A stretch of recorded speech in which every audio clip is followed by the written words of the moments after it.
بسم الله الرحمن الرحيم halkan waxaan kugu soo bandhigaynaa mishiinta loo yaqaano Carrot ATX.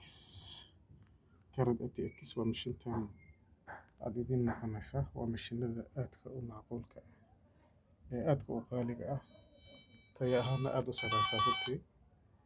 Mishiintan marka waxaa loogu talagalay inay soo markaan lagu soo saaro dahabka. Mishiintii hadda waa inoo shidan tahay.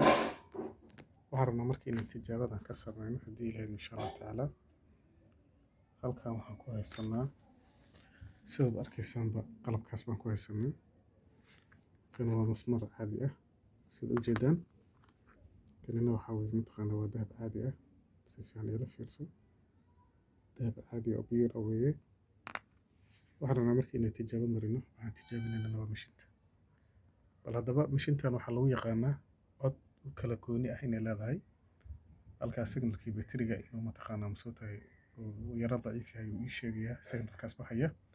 mishiintu way ii shidantay marka aalaaba sida ujeedaan. waxaan sameynaynaa marka waxaan qaadanaynaa mataqaanaa musmaarkaas. mishiintii baan rabnaa inaan ku tijaabino tusaale oo kale tela soco. okay.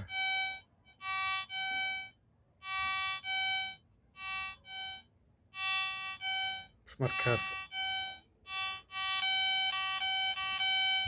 codkaas bixinaysa sida ujeedaanba. codkaas mataqaanaa si fiican u fiiri samiirta iyo biraha kale to mataqaanaa birmadooda loo yaqaano codka bixinaya waa kaa.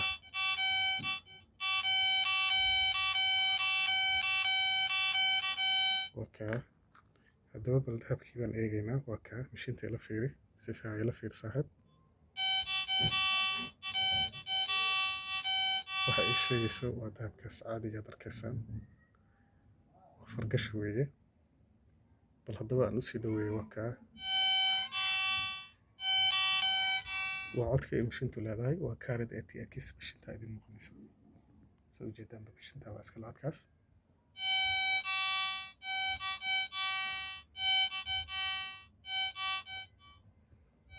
markaas kala fahmi waa dahabkaas caadiga ah arkaysaan. marka insha Allah taala saaxiibayaal tijaabadii aan ku sameynaynay